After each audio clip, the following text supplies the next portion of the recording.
interrupt our program to bring you this important message.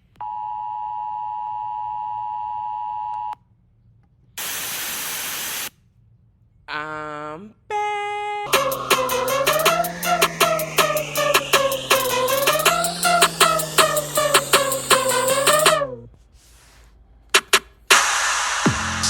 That still has a nice beat to it. Still seated twerking to bounce.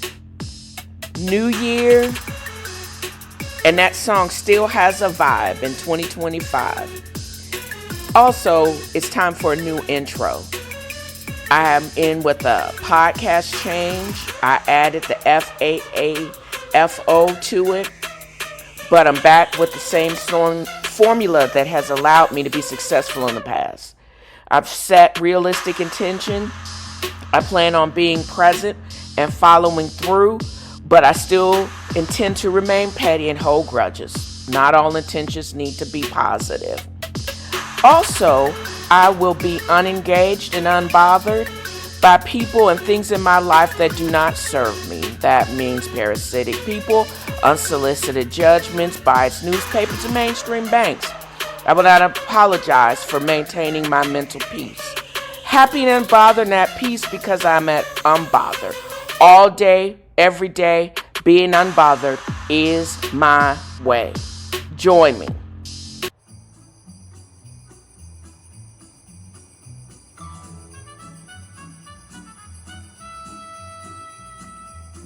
This is one of those times being flagged by YouTube may be worth it because it is the time for a Christmas story. This is just a usage of the music within my podcast. I hope that they will allow it for the purposes of the podcast because tis the season. This is the beginning of the holiday season and a reminder to be kind to your mind and to others. You have to give love to receive love. You can feel, but you don't always have to but you still have to control your feelings, whether good or bad. Sometimes there are going to be more bad times than good, and that's actually okay. You're not always in church having a shouting session. Just remember that as you approach good and bad in life. And just be mindful to others, encourage, because not everybody is just as happy for this season as I am. Thank you for listening. Merry Christmas, everybody.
And zest that I was going to get so much done today, but of course it's right before the holidays, so it seems like everyone at my day job has lost their freaking minds.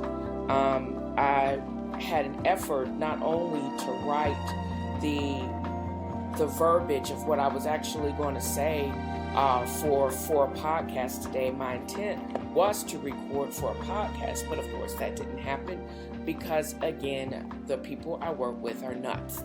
But anyways, in this episode, I endeavor to discuss and celebrate Christmas around the world. And as I prepared the podcast, I realized that I had very little knowledge of how Christmas is celebrated in exotic locations like Egypt, India, and Greece, even though these have some of the oldest Christian populations on this planet. So I hope you enjoy that piece. I will help celebrate the food and the traditions around Christmas. And also I will end with a reading from Dickens. And then I'll also talk about seasonal affective disorder. Thank you for joining me, and I hope you will enjoy this podcast just as much as I've enjoyed creating it.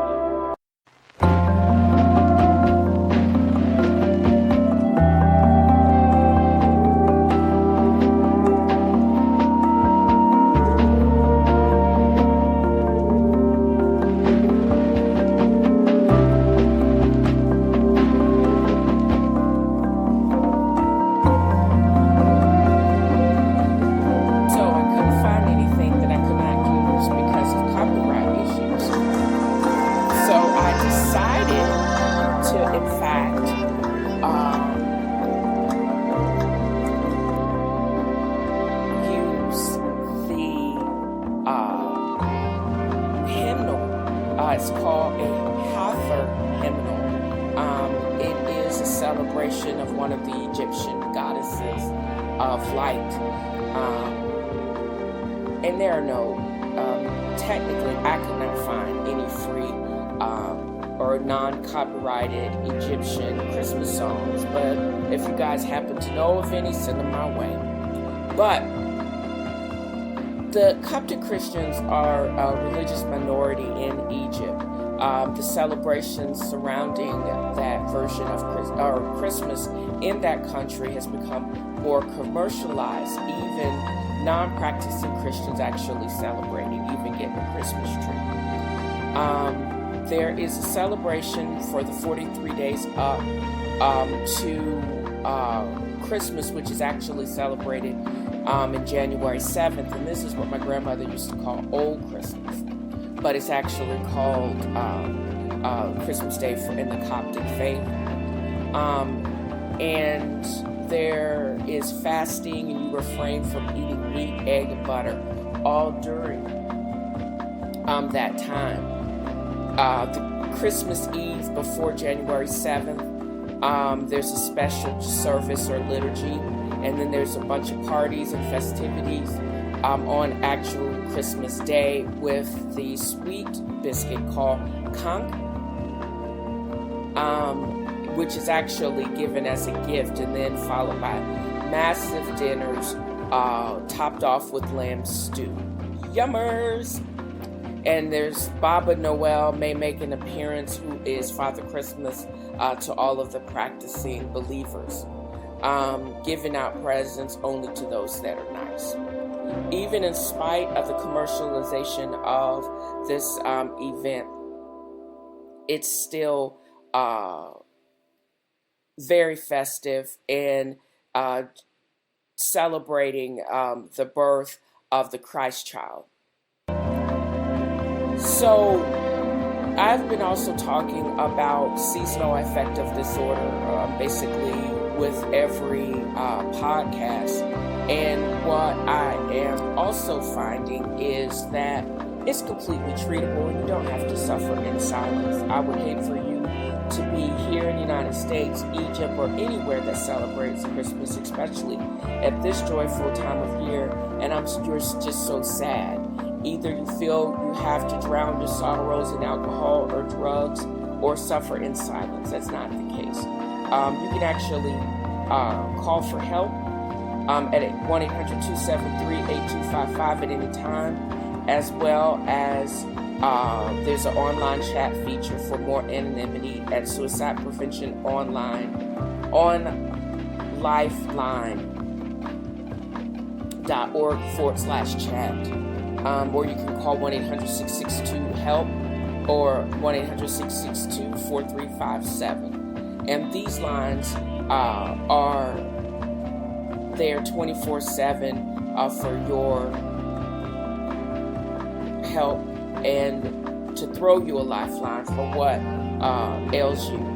You should be happy, or it's happiness or recovering from depression is a possibility. And I wish you all the best and take the help because it's there for you.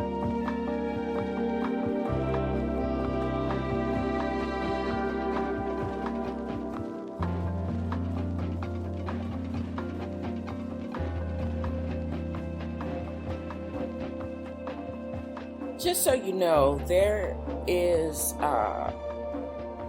actually, I think it's on Hulu. A Christmas Carol is actually available for your viewing pleasure. Available on Hulu as well as Hulu Plus. And now for my read of Dickens' A Christmas Carol, Marley's Face. As Scrooge looked fixedly at this phenomenon, it was a knocker again. To say that he was not startled or that his blood was not conscious of a terrible sensation to which it had been a stranger from infancy would be untrue. But he put his hand upon the key he had relinquished, turned it sturdily, walked in, and lighted his candle. He did pause with a moment's irresolution before he shut the door, and he did look cautiously behind it first, as he had half expected to be terrified with the sight of Marley's pigtail sticking out into the hall. But there was nothing on the back of the door except screws and nuts that held the knocker on, so he said pooh-pooh and closed it with a bang. The sound resounded through the house like thunder. Every room above and every cask in the wine merchant's cellars below appeared to have a separate peal of echoes its own. Scrooge was not a man to be frightened by echoes. He fastened the door and walked across the hall, and up the stairs slowly too, trimming his candle as he went. You may talk vaguely about driving a coach at 6 up a good old flight of stairs, or through a bad young Act of Parliament, but I mean to say you might have got a hearse up that staircase, and taken it broadwise with the splinter bar towards the wall and the door towards the balustrades and done it easy. There was plenty of width for that and room to spare, which is perhaps the reason why Scrooge thought he saw a locomotive hearse going on before him in the gloom. Wow. Half a dozen gas lamps out of the street wouldn't have lighted the entry too well, so you may suppose that it was pretty dark with Scrooge's dip. Up Scrooge went, not caring a button for that. Darkness is cheap, and Scrooge liked it. But before he shut his heavy door, he walked through his rooms to see that all was right, and he had just enough recollection of the face to desire to do that.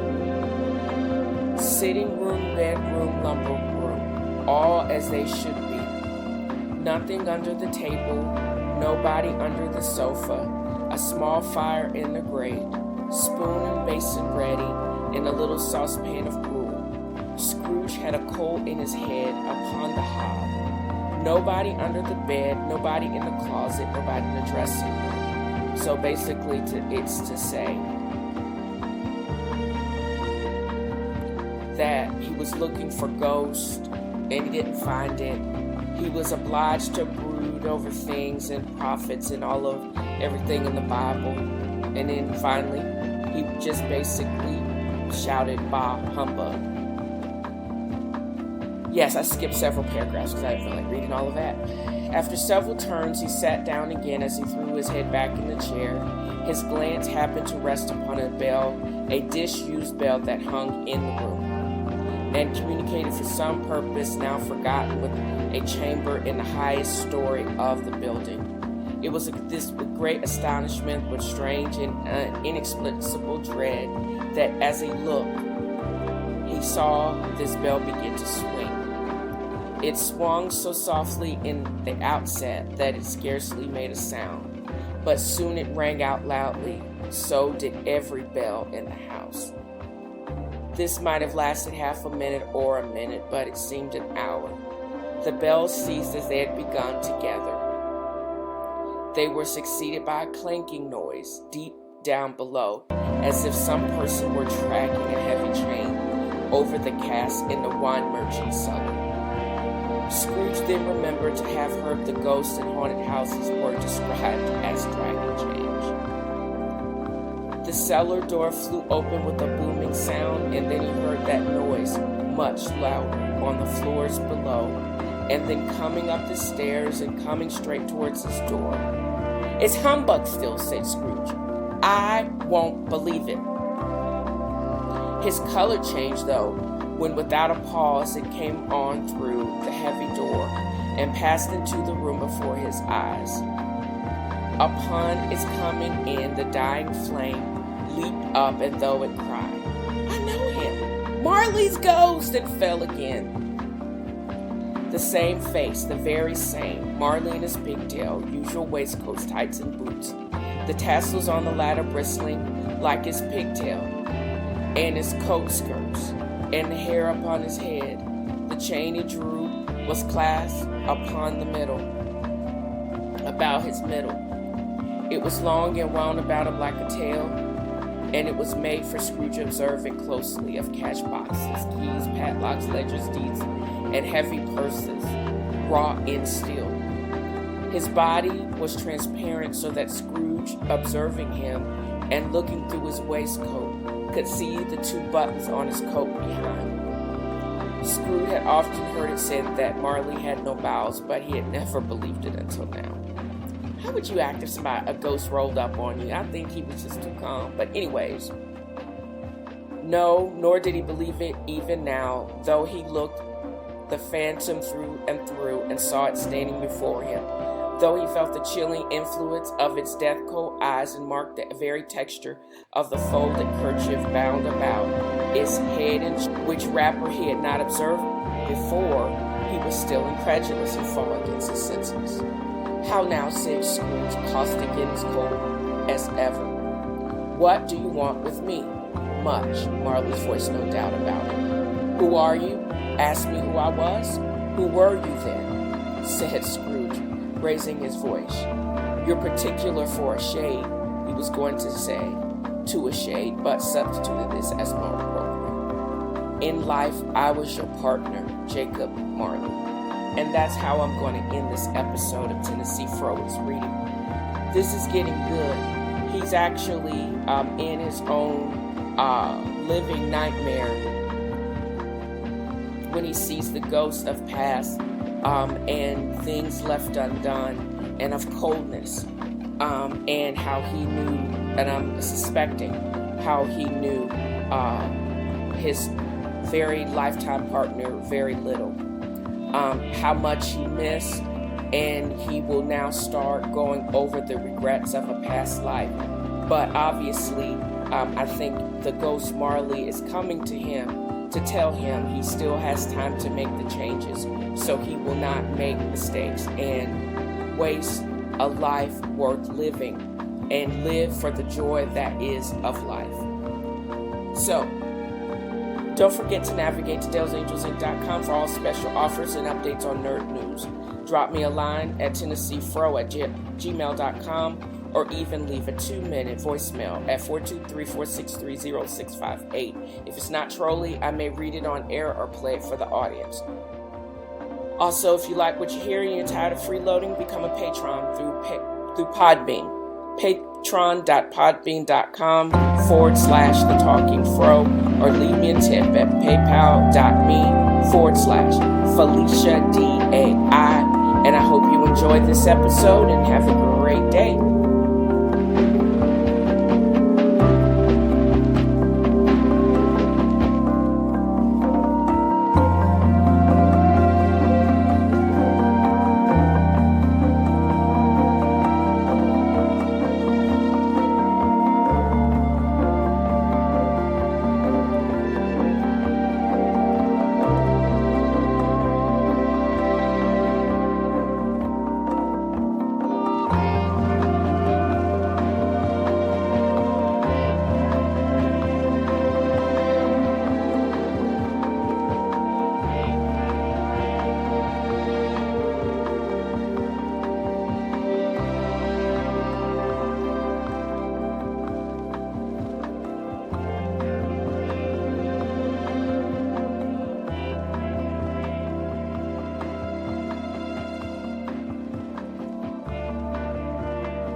So a few years ago, when I was on my kick, everything British, I started reading author by the name of Sophie Kinsella, an entire Shopaholic series. She's a New York Times bestseller.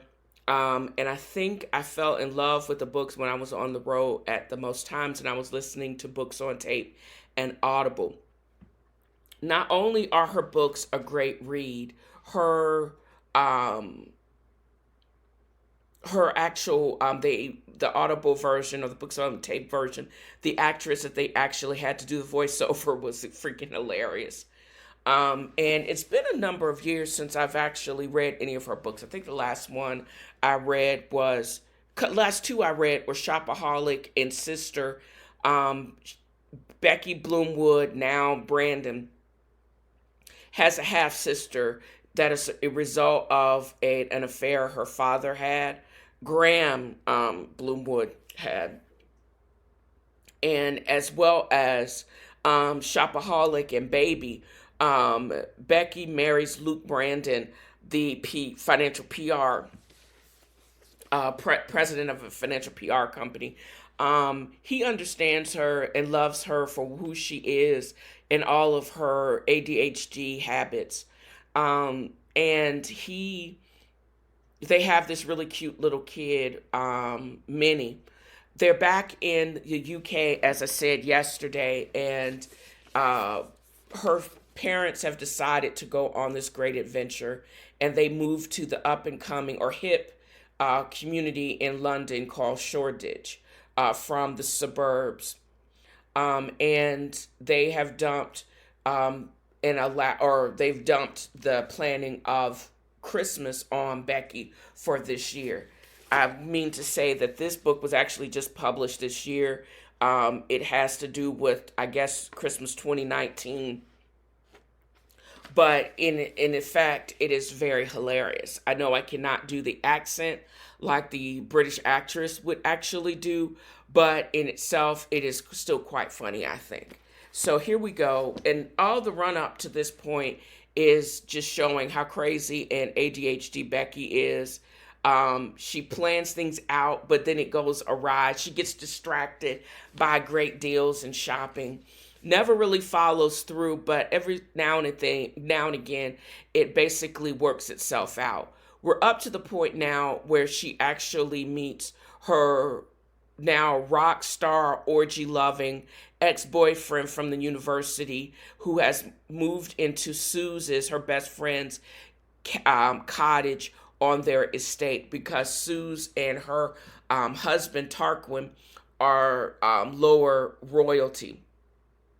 So he moves in, gets them to install a hot tub, and then they try to figure out if Luke and Becky are swingers. And of course, it's going to be hilarious because with all of her wanting to be fly, Becky is still a very conservative girl from the suburbs. It is freaking hilarious. So here we go with chapter 12. The idea won't go away. At 9:30 a.m. on Thursday, I've dropped Minnie off at school and I'm sitting at the kitchen table cutting out fabric for her nativity play costume.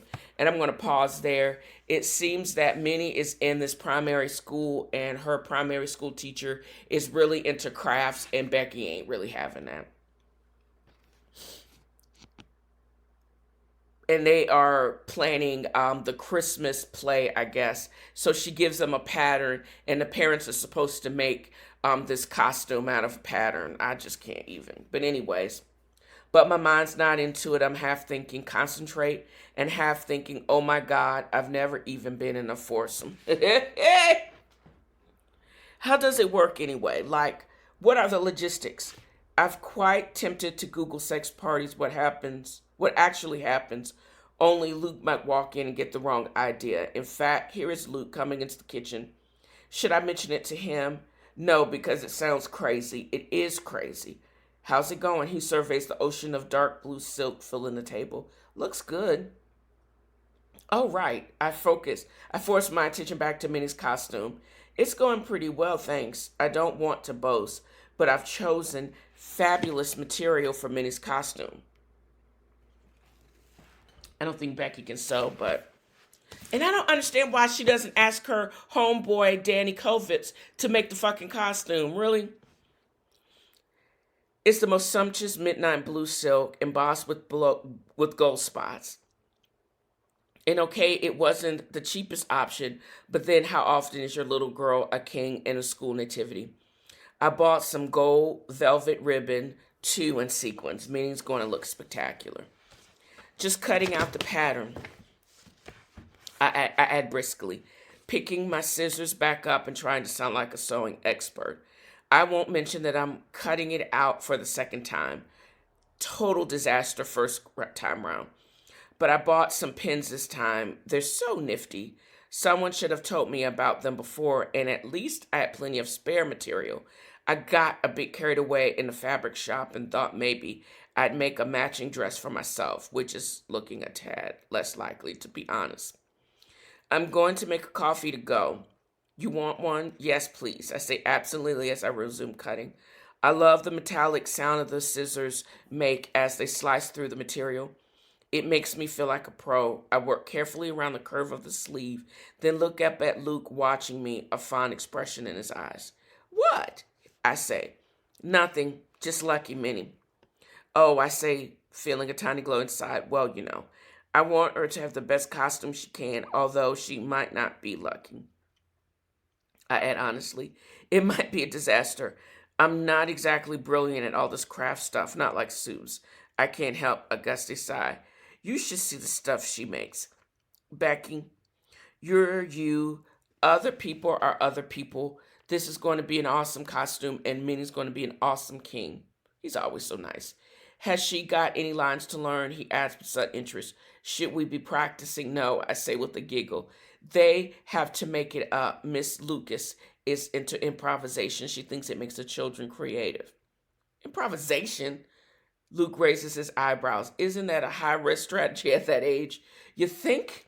Apparently, at the last rehearsal, one of the shepherds told his sheep to hurry up or he'll wallop them. Luke laughs. Well, rather Miss Lucas than me. He puts a coffee in front of me, picks up his own takeaway cup, bamboo present from Jess, and kisses me. Have fun at the Christmas fair today. I will. I watch Luke leaving. When he almost through the door, I say impulsively, hey, Luke, you know Craig and Nadine? Yes. Do you think they want to force them with us in their hot tub?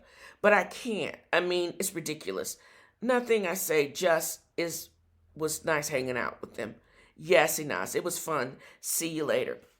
Okay, a little bit more background information.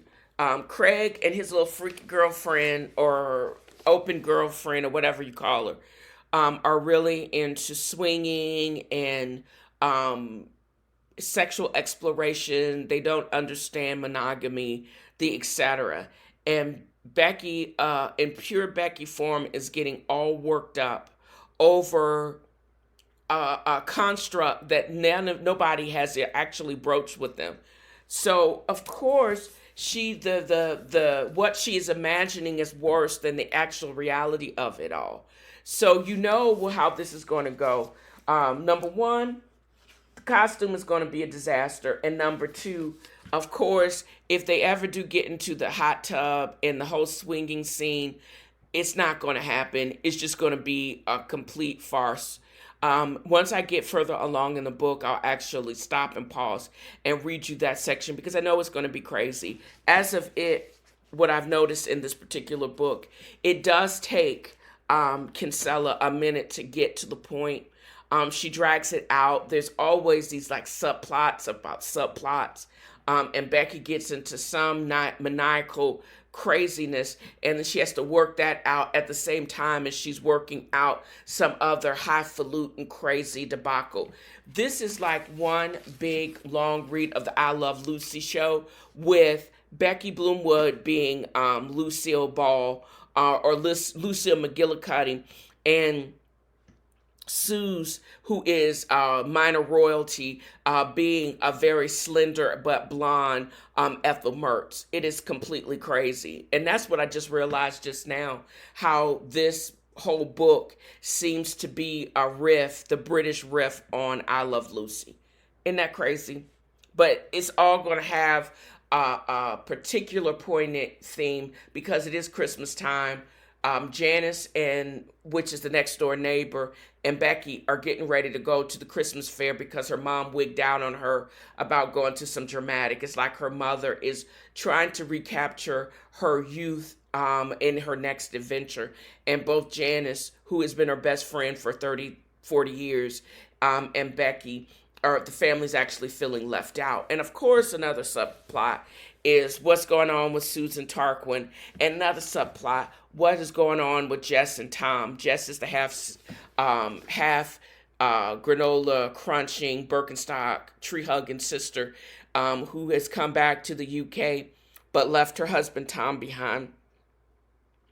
There is some beef there, and I'm sure it is because of Jess's straight shooting, frugal, earth saving vegan ways that's causing probably some disruption in that relationship. But all of this is going on in the couple of weeks run up to Christmas.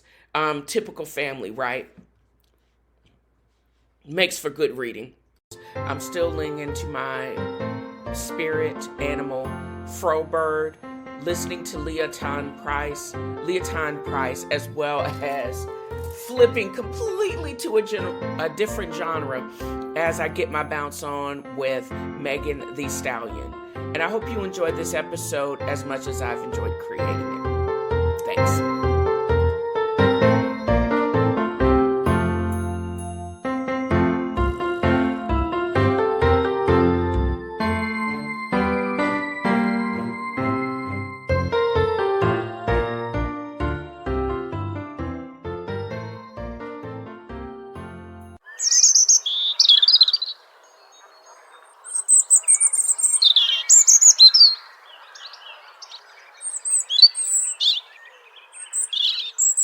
So I don't know if this is obsessive, but since I've adopted Frobird as my spirit animal, I'm realizing just how beautiful the northern cardinal is.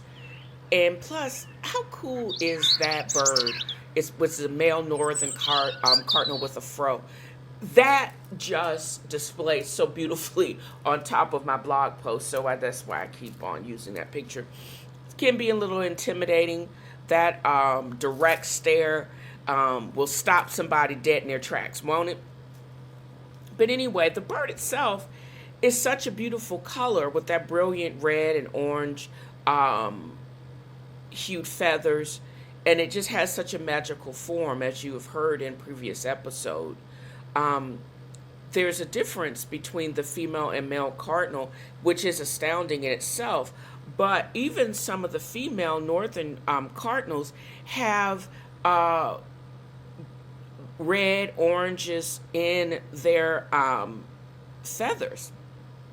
And there are also different colors of cardinals. They can be range in color from more oranges to yellow hues. But the female cardinal is no slouch and no joke. Depending on their diet, the time of year, and their age, they too can look, but not as overall decked out in red plumes like the male cardinal. They actually have a degree of red and orange and pink even hues in their feathers too. And they also look pretty badass while they fly too. And I think the idea of flying above it all, looking for seeds and nuts, I can get with that. Just the freedom of it all. And then heading south when it gets too cold up north, I can dig that too. You are listening to the musical stylings of probably one of the greatest, or is the greatest soprano of all times, Madam Leontyne Price, as she sings "O Holy Night," and I also will play a small portion of her Ave Maria.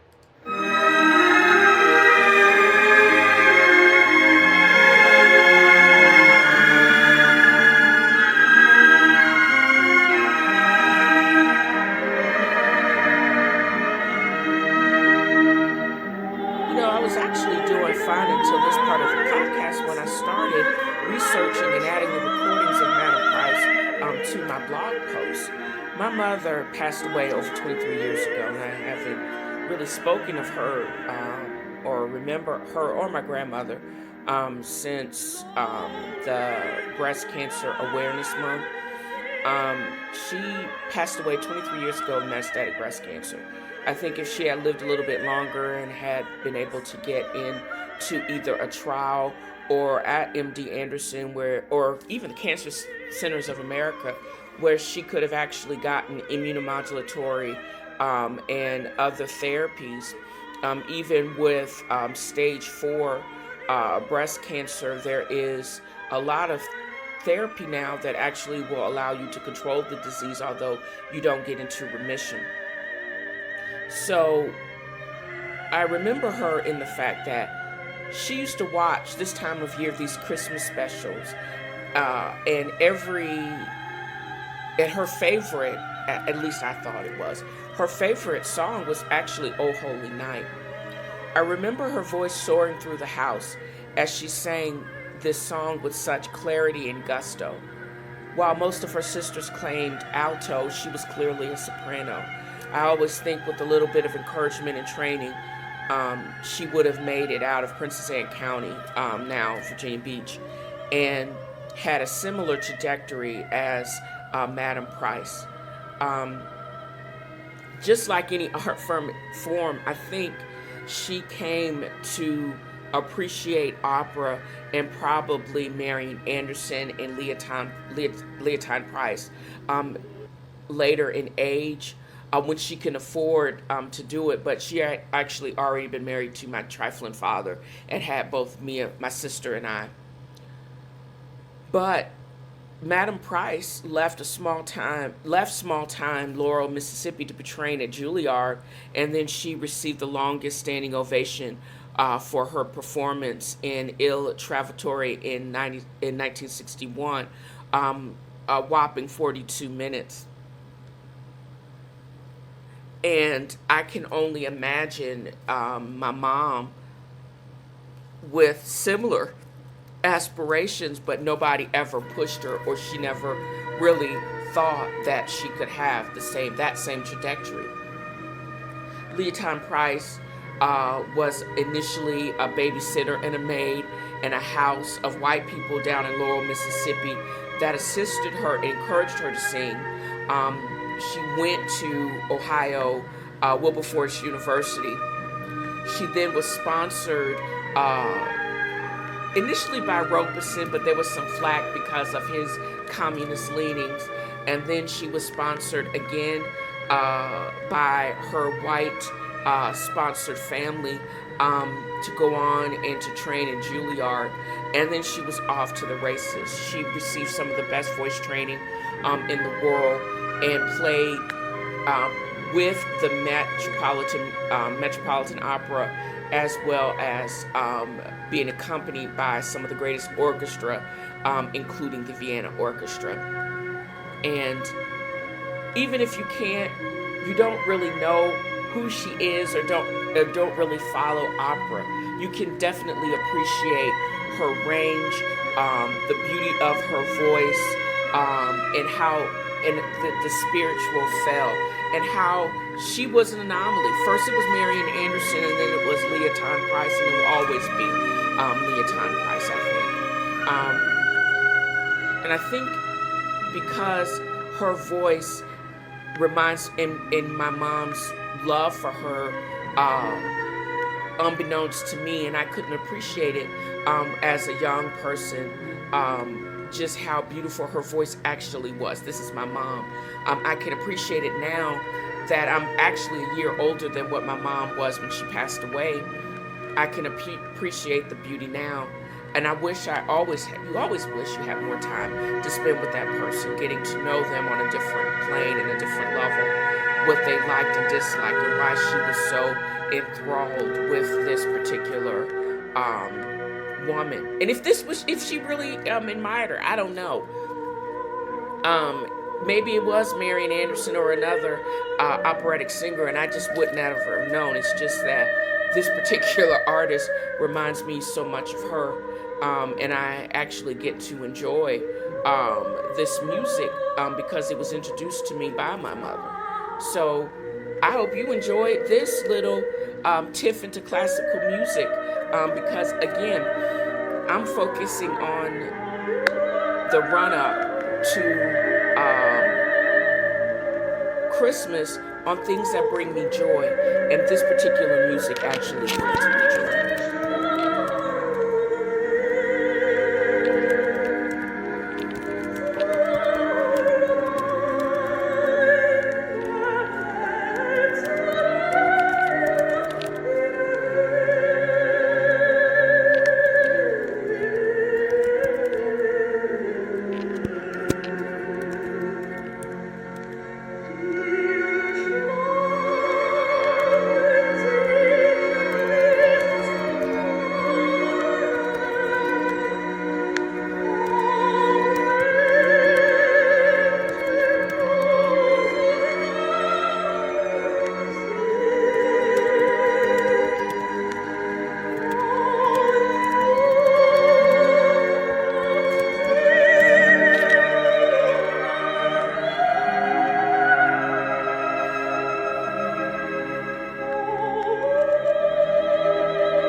So when I saw the previews of this on CBS Morning News this morning, I was immediately laughing like a donkey. Megan Thee Stallion and James Colbert or Corden, I don't know. Yes, James Corden. I was completely tripped out over the remake of Savage Santa. You gotta listen to this. You're gonna get your bounce on. You gotta watch the video, which I actually have included in the extended notes on my blog. But this is freaking hysterical, and I hope you enjoy it. Santa's back. Made a list, checked it twice. He sees you when you're sleeping, bitch. Yeah, he's the new mall Santa. Ho and through Atlanta. Well, this is how I plan to end this episode of Tennessee F.A.A.F.O reading.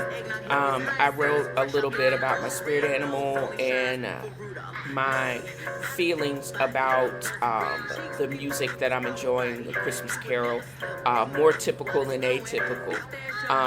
This particular episode, I plan on doing follow-up episodes as I conclude my reading on Christmas Shopaholic, but I'll probably do that tomorrow.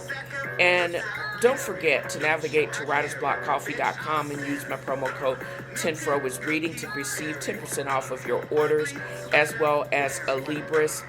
They still have a special going on using the promo codes that I'll actually include in the extended notes of this episode.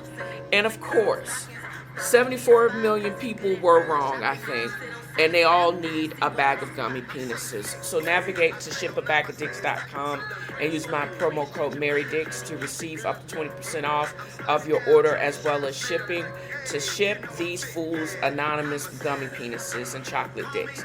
And tell them that 10Fro sent you. As well as tune in tomorrow for the upcoming episode for 10Fro is reading the 12th podcast of Christmas. And as always, I hope you enjoyed this episode just as much as I enjoyed creating it. And thank you for listening. I'm a Santa.